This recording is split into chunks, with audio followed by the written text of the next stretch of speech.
kuliah kerja nyata telah menjadi bagian dari tradisi akademik di Indonesia. Mahasiswa diberikan kesempatan untuk menerapkan ilmu yang telah dipelajari dengan mengabdi kepada masyarakat. Kelompok 221 dari Universitas Padjadjaran berkomitmen untuk menjalankan pengabdian selama 1 bulan di Desa Cijambu, Kecamatan Tanjung Sari, Kabupaten Sumedang.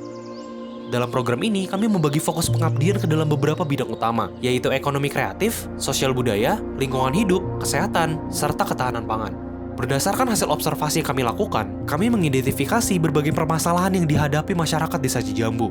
Sebagai bentuk pengabdian, kami merancang dan melaksanakan berbagai program yang bertujuan untuk memberikan solusi serta dampak positif bagi desa ini.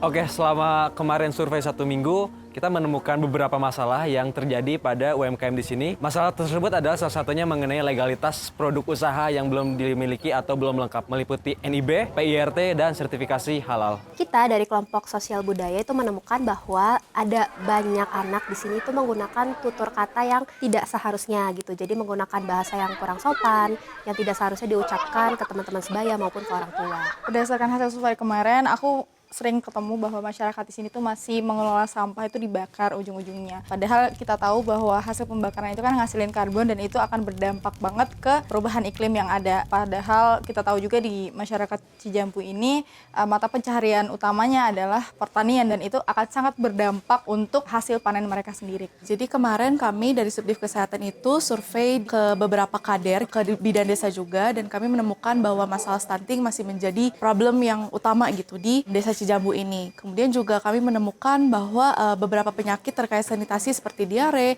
typhoid fever, dan DBD itu juga menjadi masalah juga di desa ini. Berdasarkan hasil survei dari tim kami Ketahanan Pangan, kami mendapatkan bahwa pekarangan di Desa Cijambu ini yang tidak dimanfaatkan dengan baik, sehingga dapat berkaitan dengan ketahanan pangan, sehingga kami menginisiasikan yaitu adanya pemanfaatan pekarangan rumah tangga untuk ketahanan pangan. Untuk program kerja yang kami rancang selama 1 bulan ke depan, kami tentunya akan melakukan pembuatan legalitas untuk para UMKM di sini. Legalitas tersebut meliputi NIB, PIRT, dan sertifikasi halal. NIB sendiri berfungsi untuk membuat usaha mereka memiliki keabsahan atau pengakuan dari sisi hukum. Lalu yang kedua adalah sertifikat PIRT atau pangan industri rumah tangga, sehingga produk-produk mereka dapat lebih mudah untuk dikonsinyasikan ke toko-toko atau mitra, sehingga ini membuktikan bahwa produk mereka itu layak dikonsumsi oleh masyarakat luas. Yang ketiga adalah sertifikasi halal. Sertifikasi ini sangat penting untuk membuat masyarakat Indonesia, terutama yang beragama Muslim, itu percaya bahwa produk tersebut itu adalah sudah diproduksi sesuai dengan syariat Islam yang ada gitu. Selain itu juga kita akan membuatkan desain kemasan yang menarik untuk para mitra, yang tentunya juga bakal sesuai standarisasi BPOM, meliputi neto, kode produksi, tanggal kadaluarsa, nama merek, dan lain-lainnya. Jadi sebenarnya kita membuat 2 proker. Yang pertama itu menyasar ke orang tuanya, yaitu Lotek. Nah, Lotek itu latih orang tua berteknologi. Di program itu kita bakal mengajarkan ke orang tua bagaimana caranya mengawasi penggunaan gadget pada anak. Jadi kita akan melatih orang tua menggunakan teknologi untuk menghindari anak menggunakan teknologi secara tidak baik gitu. Kalau untuk yang kedua itu ada JJ atau jadul-jadulan. Nah, di jadul-jadulan ini kita akan bermain permainan tradisional. Tujuannya agar anak-anak ini semakin akrab gitu dan juga semakin mengenal permainan tradisional dan akhirnya nggak terus-terusan bergantung sama gadget gitu. Ada kalanya mereka bermain bersama teman-teman.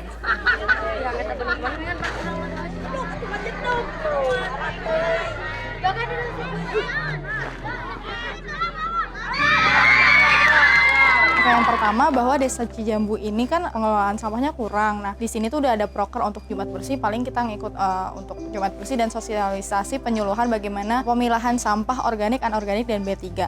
Kemudian yang kedua, kita tuh ada sosialisasi penyuluhan mengenai praktik berkelanjutan pertanian kayak gitu. Jadi kita akan membuat pupuk kompos dari sampah-sampah organik kayak gitu dan kita akan sosialisasikan ke kelompok-kelompok tani yang ada di Desa Cijambu. Nah, sebenarnya perubahan iklim ini jadi Pak, perubahan cuaca, perubahan dalam jangka panjang akibat meningkatnya gas rumah kaca.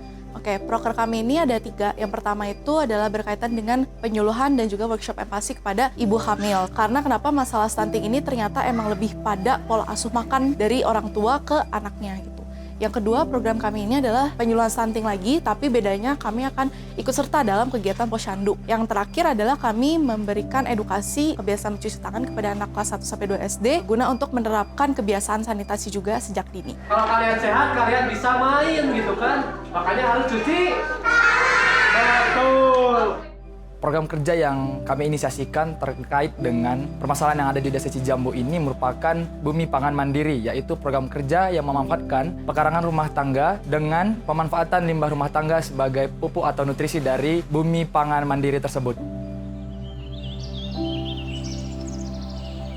Tugas mahasiswa tentunya bukan hanya belajar, tetapi juga diutus untuk mengabdi. Lewat 1 bulan ini, kami belajar bahwa ilmu punya makna yang besar saat bisa bermanfaat bagi orang lain. Pengabdian kami di Desa Cijambu sudah berada di ujung jalan. Semoga semua yang kami persembahkan dapat bermanfaat dan berkelanjutan. Aksi nyata dari hati untuk Cijambu.